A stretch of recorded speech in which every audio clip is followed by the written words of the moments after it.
हाय आज हम स्टार्ट करने वाले हैं आपका चैप्टर नंबर 4 कार्बन और इसके यौगिक का फास्ट ट्रैक रिवीजन करेंगे। फटाफट से करेंगे तो ज़्यादा डिटेल में हम नहीं पढ़ेंगे। बात कर रहे हैं हम कार्बन की। कार्बन की परमाणु संख्या होती है 6, यह सबको पता है। और इसको जब हम इलेक्ट्रॉन वितरण करते हैं यानी इसको विन्यास में फिल करते हैं तो सबसे पहले कोश में आते हैं 2 इलेक्ट्रॉन और नेक्स्ट कोश में आते हैं 4 इलेक्ट्रॉन। आई होप ये सब आपको पता होगा, मैं ज़्यादा डिटेल नहीं बताऊंगी, सिर्फ ओवरव्यू करेंगे। तो 2 और 4 इलेक्ट्रॉन इसमें फिल होते हैं। इसको अगर अपना ऑक्टेट कंप्लीट करना है, अपने कोश कंप्लीट करना है, तो इसको या तो ये 4 इलेक्ट्रॉन ले या इन 4 इलेक्ट्रॉन्स को दे दे। तो कार्बन के लिए ये 4 इलेक्ट्रॉन लेना भी बहुत मुश्किल हो जाता है, बिकॉज कार्बन एक छोटा परमाणु है और उसको 4 इलेक्ट्रॉन मैनेज करना मुश्किल हो जाता है, और इसको ये 4 इलेक्ट्रॉन्स देना भी बहुत मुश्किल हो जाता है। इसीलिए कार्बन जो है ना इलेक्ट्रॉन देता है ना इलेक्ट्रॉन लेता है, वह आप बनाता है सह संयोजी आबंध। तो सह संयोजी आबंध जैसे कि आपको याद आ ही रहा होगा, सह संयोजी का मतलब होता है शेयरिंग ऑफ इलेक्ट्रॉन, यानी कि जो कार्बन है वो इलेक्ट्रॉन्स को शेयर करता है, ना तो इलेक्ट्रॉन्स पूरी तरह देता है ना इलेक्ट्रॉन पूरी तरह लेता है। तो आगे इस चैप्टर में हम जब भी कार्बन के बारे में बात करेंगे तो हम सह संयोजी आबंध के बारे में ही बात करेंगे। कार्बन जो है वो सह संयोजी आबंध बनाता है 3 टाइप के। पहला एकल आबंध, दूसरा दोहरा सह संयोजी आबंध और तीसरा तिहरा सह संयोजी आबंध। एकल आबंध का मतलब होता है कि ये एक ही इलेक्ट्रॉन की शेयरिंग कर रहा है। दोहरा आबंध का मतलब होता है कि ये 2 इलेक्ट्रॉन्स की शेयरिंग कर रहा है, और तीसरा आबंध का मतलब होता है कि ये 3 इलेक्ट्रॉन्स की शेयरिंग कर रहा है। अब आगे हम पढ़ेंगे कि ये सह संयोजी आबंध बनते कैसे हैं, और इसको बनाने के लिए हम पढ़ते हैं इलेक्ट्रॉन डॉट स्ट्रक्चर, यानी इलेक्ट्रॉन डॉट संरचना बोलते हैं जिसको हिंदी में।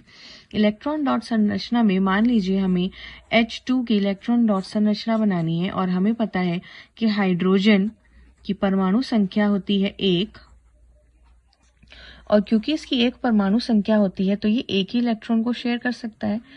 अगर मान लीजिए मेरे पास ये एक परमाणु है हाइड्रोजन और उसका इलेक्ट्रॉन ये रहा 1, और ये मेरे पास है दूसरा हाइड्रोजन और उसका इलेक्ट्रॉन ये रहा 1, यानी 2 हाइड्रोजन है, दोनों के पास अपना अपना एक इलेक्ट्रॉन है। अगर मुझे हाइड्रोजन की एक शेल कंप्लीट करनी है तो पहले कोश में 2 ही इलेक्ट्रॉन मैक्सिमम आ सकते हैं, एक इसके पास ऑलरेडी है यानी इसको एक और इलेक्ट्रॉन की नीड है। ये वाला हाइड्रोजन क्या करेगा, इससे पूरी तरह इलेक्ट्रॉन ना लेके ये इस इलेक्ट्रॉन को शेयर कर लेगा। सिमिलरली ये वाला हाइड्रोजन भी क्या करेगा, पूरी तरह इलेक्ट्रॉन ना लेके ये दूसरे हाइड्रोजन के इलेक्ट्रॉन को शेयर कर लेगा। अब क्या होगा, इस हाइड्रोजन के पास भी 2 इलेक्ट्रॉन्स हो गए और इस हाइड्रोजन के पास भी 2 इलेक्ट्रॉन, यानी कि इनके जो कोश हैं वो कंप्लीट हो चुके हैं, और इनके बीच में जो आबंध बनेगा ये बनेगा आपका एकल सहसंयोजी आबंध, क्योंकि कितने इलेक्ट्रॉन्स की शेयरिंग हो रही है, सिंगल इलेक्ट्रॉन्स की शेयरिंग हो रही है। अब अगर हम बात करें दोहरा सहसंयोजी आबंध कैसे बनता है, तो हम ऑक्सीजन की बात करेंगे। ऑक्सीजन का परमाणु संख्या होती है 8, और जब हम इसको इलेक्ट्रॉन को फिल करते हैं तो पहले कोश में आते हैं 2 इलेक्ट्रॉन, 8 में से 2 गए और बचे कितने, 6, यानी कि ऑक्सीजन के आखिरी कोश में कितने इलेक्ट्रॉन्स हैं, 6 इलेक्ट्रॉन है। और इसको अपना कोश पूरे करने के लिए कितने और इलेक्ट्रॉन्स की नीड है, 6 ऑलरेडी इसके पास है। कोश को पूरा करने के लिए टोटल 8 इलेक्ट्रॉन होने चाहिए, यानी इसको 2 और इलेक्ट्रॉन्स की जरूरत है। ऑक्सीजन भी ना इलेक्ट्रॉन लेगा, देखिए किस प्रकार वो इलेक्ट्रॉन्स को शेयर करता है। जब भी हम इलेक्ट्रॉन डॉट स्ट्रक्चर बनाएंगे तो उस परमाणु के आसपास सिर्फ आखिरी कोश में उपस्थित इलेक्ट्रॉन्स ही बनाएंगे, ये नहीं बनाएंगे, क्योंकि इसके आखिरी कोश में 6 इलेक्ट्रॉन है, तो आप बनाएंगे 1 2 3 4 5 6 इलेक्ट्रॉन्स। ये पहला ऑक्सीजन का परमाणु। ऐसे ही दूसरे ऑक्सीजन के परमाणु में भी 1 2 3 4 5 6 इलेक्ट्रॉन्स। अब कैसे शेयरिंग होगी, देखिए 6 इलेक्ट्रॉन्स इसके पास ऑलरेडी है, 2 इलेक्ट्रॉन्स ये अपनी साथ वाली ऑक्सीजन से शेयर कर लेगा, तो इसके पास कितने हो गए, 1 2 3 4 5 6 7 8, इसका ऑक्टेट हो गया कंप्लीट।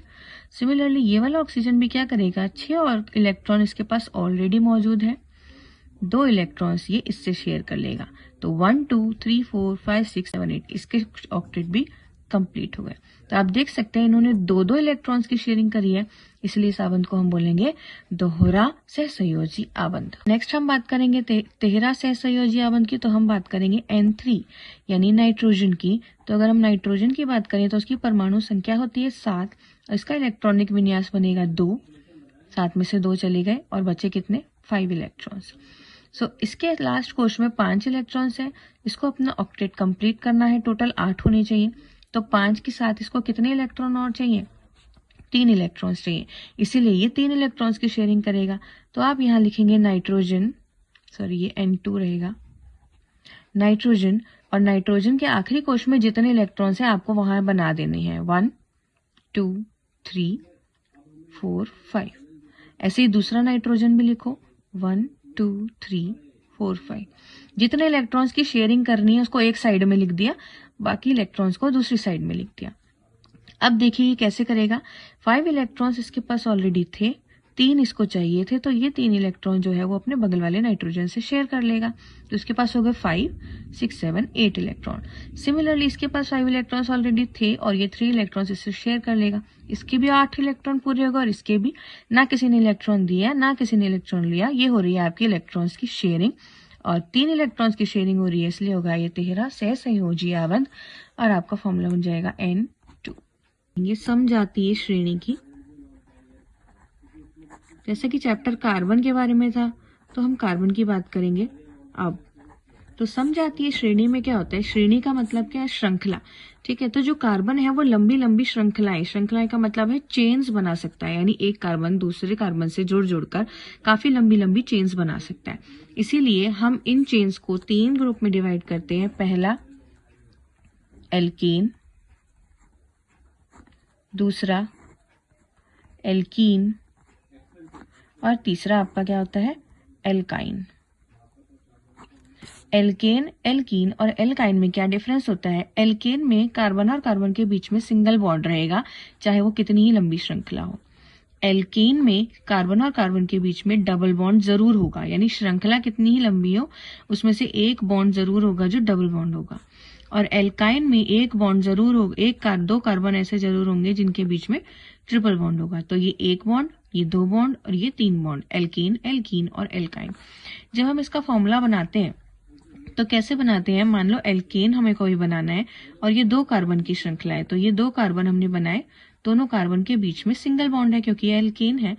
बाकी के जो कार्बन के 3 बॉन्ड्स बचे, यानी एक तो पूरा हो गया, और कार्बन की जो संयोजकता थी, जो लास्ट कोश में इलेक्ट्रॉन थे वो 4 थे। सो एक तो इसने शेयर कर लिया, बाकी के 3 इलेक्ट्रॉन ही किससे शेयर करेगा? बाकी के 3 इलेक्ट्रॉन हम इसे शेयर करवाते हैं हाइड्रोजन से। तो ये इसके 3 इलेक्ट्रॉन हो गए हाइड्रोजन के साथ और इसके भी 3 इलेक्ट्रॉन हो गए हाइड्रोजन के साथ। तो ये जो एक फॉर्मूला है ये एक एल्केन का है।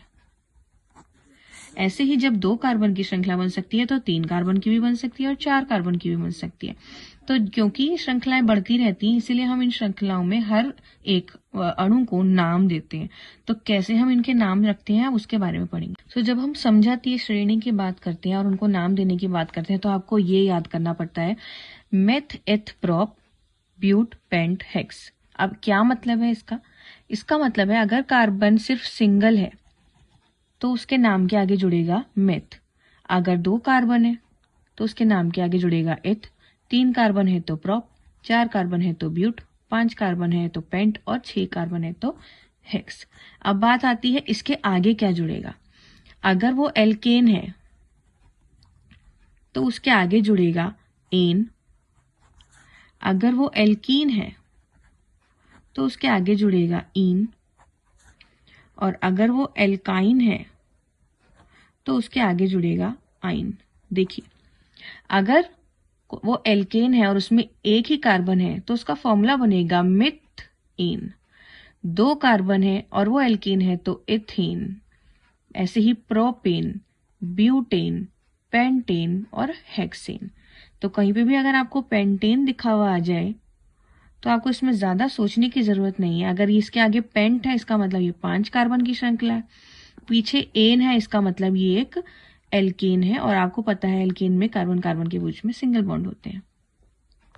ऐसे ही जब एल्कीन है तो बनेगा मेथ इन, एथीन, प्रोपीन, ब्यूटीन, पेंटीन और हेक्सीन।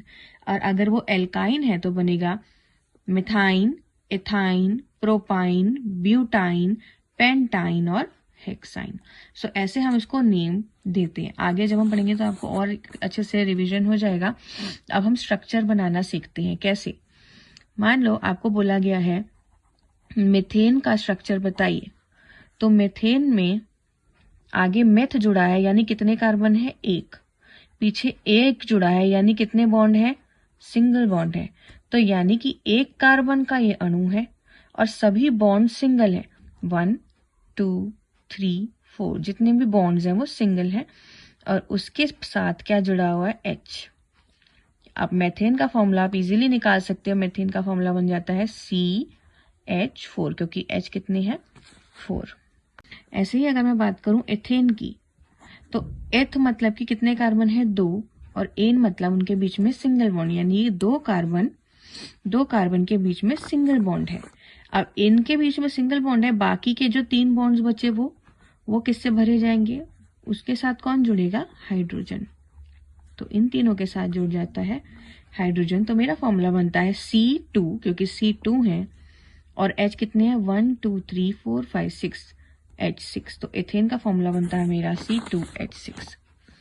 सिमिलरली अगर हम प्रोपेन की बात करें तो प्रोप मतलब होता है 3 कार्बन और एन मतलब तीनों कार्बन के बीच में सिंगल बॉन्ड। तो आपको क्या करना है? 3 कार्बन बनाने हैं और इन तीनों के बीच में बनाने हैं सिंगल बॉन्ड्स और बाकी जितने भी बचे हैं सबको हाइड्रोजन से कंप्लीट करना है। देखिए इस कार्बन के पास ऑलरेडी ये 1 बॉन्ड है, इसके पास कितने बचे? 4 में से 3, 1 2 3 और इन तीनों के साथ जोड़ दी मैंने हाइड्रोजन। ये वाला कार्बन ध्यान से देखना, इसके पास ऑलरेडी 2 बॉन्ड जुड़े हुए हैं, तो 4 में से 2 बॉन्ड जुड़े हुए हैं तो 2 ही बचे और इन दोनों पे हम लगाएंगे हाइड्रोजन। इस वाले कार्बन के साथ भी सिंगल बॉन्ड जुड़ा है तो बचे कितने? 3। इनके साथ भी लगा देंगे हाइड्रोजन, क्योंकि आपको पता है कि कार्बन के साथ 4 बॉन्ड्स होने चाहिए क्योंकि वो 4 इलेक्ट्रॉन्स की शेयरिंग। ऐसे करके जब हम आगे तक फॉर्मूले बनाते जाएंगे तो एक जनरल फॉर्मूला निकल के आता है। किसका? एल्केन का।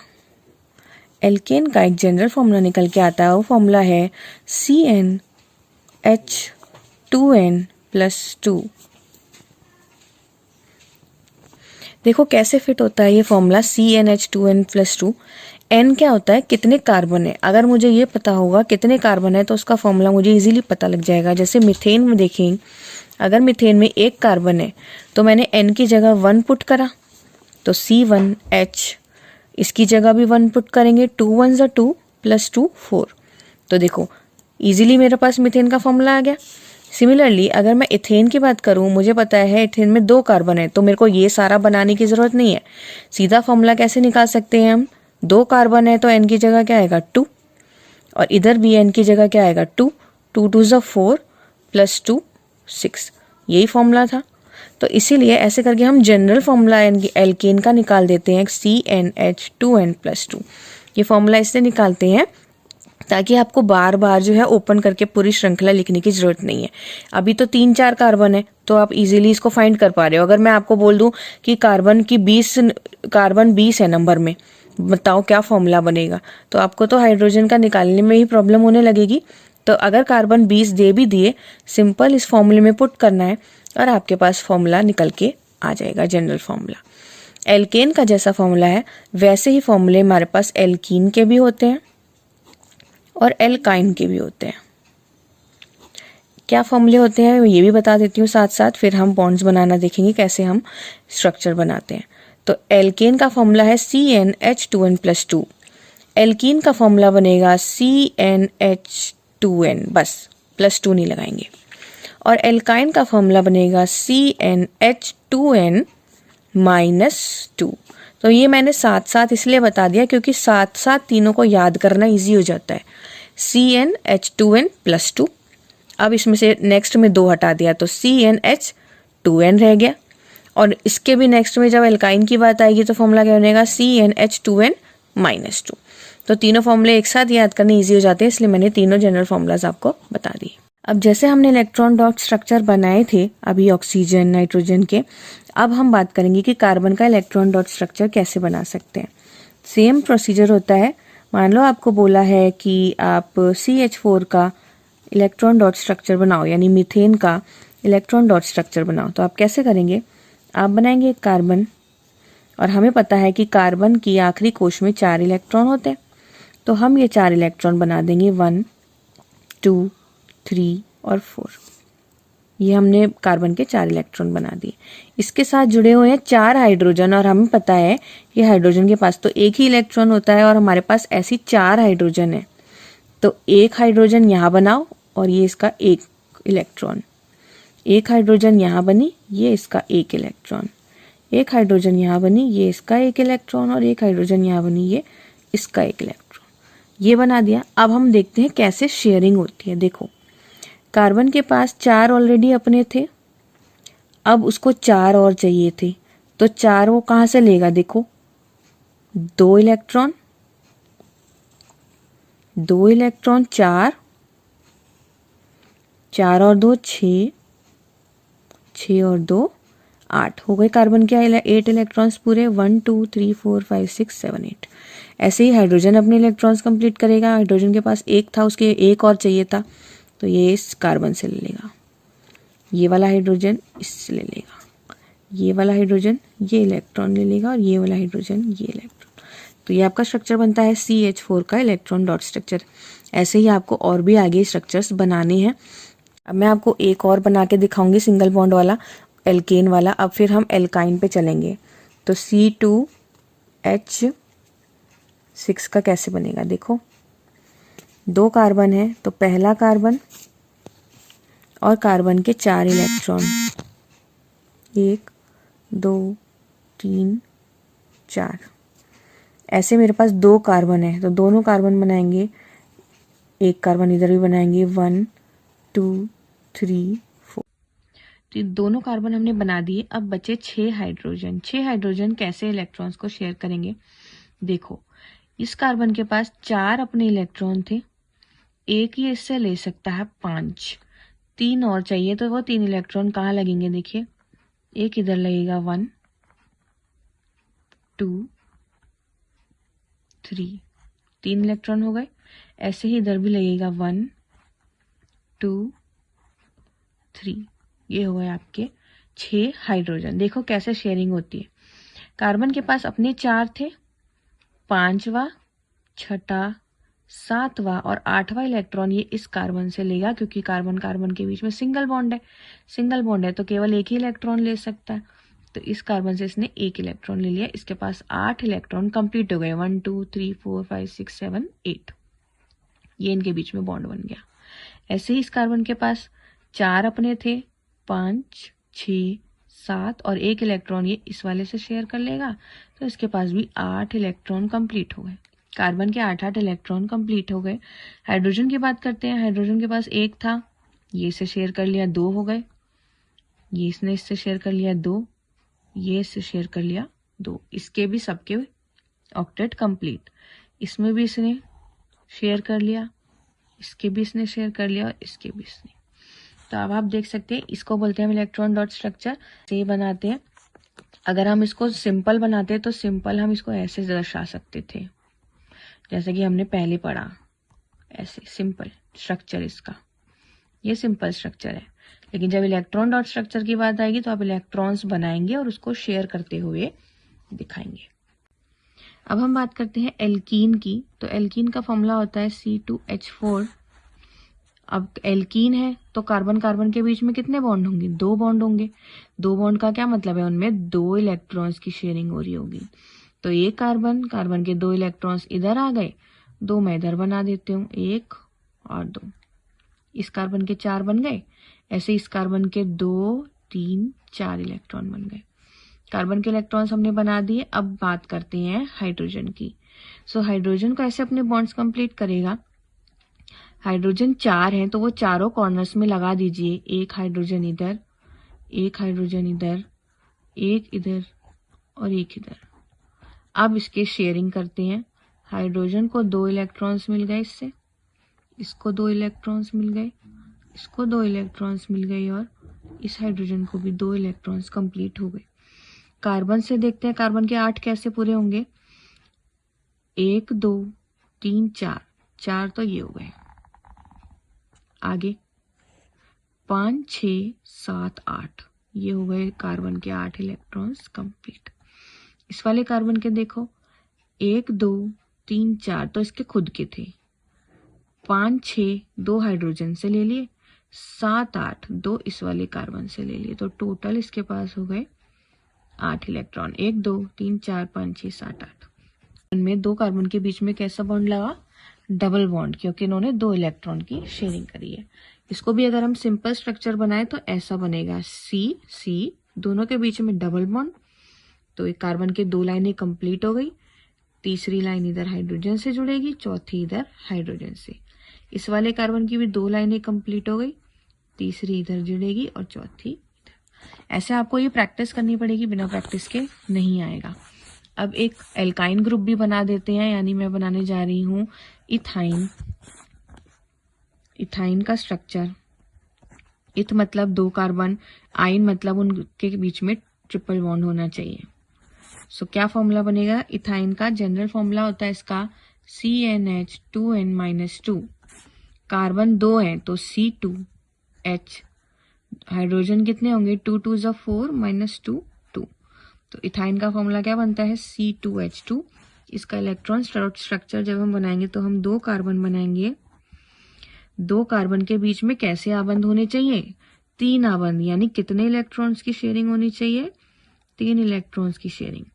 सो इनके बीच में ये ट्रिपल बॉन्ड बनेगा। अब एक कार्बन के 3 इलेक्ट्रॉन्स तो मैंने बना दिए, बचा कितना? एक इसका बच गया, एक इस वाले कार्बन का बच गया।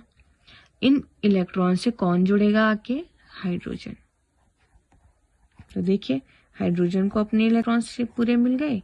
कार्बन की बात करें तो कार्बन के पास 6, इस वाले कार्बन की बात करते हैं, इस कार्बन के पास 6 तो ये हो गए, ये रे, बाकी बचे हुए 2 ये रहे, तो 8 कंप्लीट। इस वाले कार्बन के पास भी 6 तो यही है और 2 ये, 8 कंप्लीट। तो ये फॉर्मूला बनता है आपका C2H2 का। ऐसे आपको स्ट्रक्चर बनाने को जरूर आएंगे, तो इसकी प्रैक्टिस अच्छे से करनी। अब हम बात करेंगे संरचनात्मक समावयव यौगिक, यानी ऐसे यौगिक जिनकी संरचनात्मक अलग अलग होती है लेकिन फॉर्मूला सेम। जैसे उदाहरण के लिए मैं ब्यूटेन का फॉर्मूला लेती हूँ।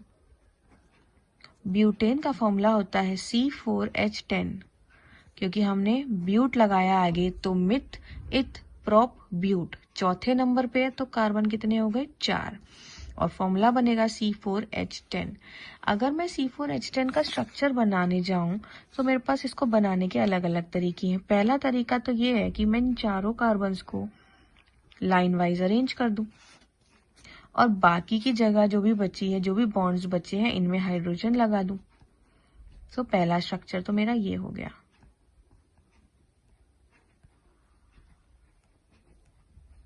तो आप देख सकते हैं 4 कार्बन है, हाइड्रोजन कितने हैं?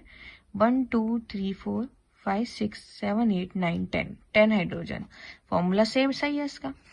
क्या मैं इसको ऐसे नहीं लिख सकती कि मैं 3 कार्बन ऐसे लगाऊं, चौथा कार्बन को बीच में लगा दूं? अभी भी सिंगल बॉन्ड्स ही हैं सबके बीच में, अभी भी कोई चेंज नहीं हो सकता। हाइड्रोजन जोड़ देते हैं, इसके पास 1 कार्बन है, 3 हाइड्रोजन जुड़ेंगी। इस वाले कार्बन के पास 3 बॉन्ड्स ऑलरेडी हैं, 1 बॉन्ड बचा है ना। हर कार्बन के पास 4 बॉन्ड होने चाहिए ना। अगर आपको ये चेक करना हो ना तो सबसे सीधा तरीका है, हर कार्बन के पास 4 डंडे होने चाहिए। तो इस कार्बन के पास 4 डंडे हैं, इस कार्बन के पास 4 डंडे पूरे हो गए। इस कार्बन के पास 1 ही डंडा है, तो कितने बनाने हैं? 1 2 3 डंडे बनाए और साथ में जोड़ दी हाइड्रोजन। ये वाले कार्बन के पास भी 1 ही डंडा है, तो 3 और डंडे लगाने पड़ेंगे और तीनों के साथ जोड़नी पड़ेगी हाइड्रोजन। काउंट करिए, देखें क्या फॉर्मूला सेम है। 1 2 3 4 5 6 7 8 9 10, फॉर्मूला भी सेम है। फॉर्मूला देखिए आप दोनों का सेम है, लेकिन स्ट्रक्चर, संरचना दोनों की अलग अलग है। एक सीरीज में है और एक यहाँ पे ये वाला कार्बन जो है वो 3 कार्बन से जुड़ा हुआ है, इसमें हर कार्बन जो है वो 2 ही कार्बन से जुड़ा हुआ है। तो इसीलिए क्योंकि इनकी संरचना अलग अलग हो जाती है, फॉर्मूला सेम रहता है, तो इसलिए ऐसे यौगिकों को हम बोलते हैं संरचनात्मक समावयव यौगिक। ये जो हम सारे एल्केन, एल्कीन, एल्काइन पढ़ रहे हैं, इन सबको हम बोलते हैं हाइड्रोकार्बन्स। क्यों? क्योंकि ये हाइड्रोजन और कार्बन से मिलकर बने होते हैं और इनकी श्रृंखलाएं कई लंबी तक हो सकती हैं और ये बहुत सारे कंपाउंड्स बनाते हैं, बहुत सारे यौगिक बना सकते हैं। अब लास्ट हमारा जो टॉपिक बचा है रिवीजन के लिए, वो बचा है कार्बन के अपर रूप। कार्बन के अपर रूप का मतलब है कि हो वो कार्बन से ही बना, लेकिन उनके रूप का मतलब क्या होता है? उनका जो दिखावट है, बनावट है, वो अलग अलग हो। सो कार्बन के 3 अपर रूप हम पढ़ेंगे। वैसे इसके बारे में डिटेल में नहीं पढ़ना है, लेकिन आपको नाम पता होने चाहिए। कार्बन के 3 अपर रूप है ग्रेफाइट, दूसरा है डायमंड या हीरा, और तीसरा होता है आपका फिलेरिन। और भी कार्बन के अपर रूप होते हैं, फिलहाल आपको इन तीनों के नाम याद रखने हैं, ग्रेफाइट, डायमंड और फिलेरिन। ग्रेफाइट और डायमंड की संरचना में अंतर होता है। ग्रेफाइट जो होते हैं वो ऐसे हेक्सागोनल शेप में अरेंज होते हैं और एक के ऊपर एक लेयर जो है वो स्लाइड होती रहती है। ठीक है, एक के ऊपर एक लेयर जो है वो स्लाइड होती रहती है। इसीलिए ग्रेफाइट जो है वो पेंसिल की नोक में इस्तेमाल होता है, ताकि आप उसको लिखें जब तो वो इजीली स्लाइड हो जाए और अच्छे से लिखा जाए। जबकि डायमंड जो है वो आपको पता ही है स्ट्रॉन्गेस्ट होता है। डायमंड जो है वो बहुत ज़्यादा स्ट्रॉन्ग होता है, क्योंकि इसमें हर कार्बन जो है वो 4 कार्बन से जुड़ा होता है और ऐसे करके ये स्ट्रक्चर बनाता है। तो इसीलिए डायमंड जो है वो बहुत स्ट्रॉन्ग होता है। इसीलिए जो डायमंड है उसका मेल्टिंग पॉइंट यानी गलनांक और क्वथनांक जो है वो बहुत हाई होता है, जबकि ग्रेफाइट का उससे कम होता है। सो ये आपका जो था चैप्टर का थोड़ा सा ओवरव्यू था। इसको डिटेल में अगर पढ़ना है तो वो तो आपको एनसीईआरटी से लाइन टू लाइन पढ़ना पड़ेगा, हर लाइन इंपॉर्टेंट है, बट ये आपके लिए एक ओवरव्यू रिवीजन था, सो दैट आप फटाफट अगर आप रिवीजन करने का सोच रहे हैं तो आप ये वीडियो कभी भी देख सकते हैं। इसके बाद नेक्स्ट वीडियो में हम इसके कुछ क्वेश्चन आंसर्स करेंगे, सैम्पल पेपर में से कुछ इंपॉर्टेंट क्वेश्चंस डिस्कस करेंगे, ताकि ये चैप्टर आपका पक्का हो जाए। सो उससे पहले आप इस चैप्टर की जो थ्योरी है वो अच्छे से रिवाइज कर लीजिएगा।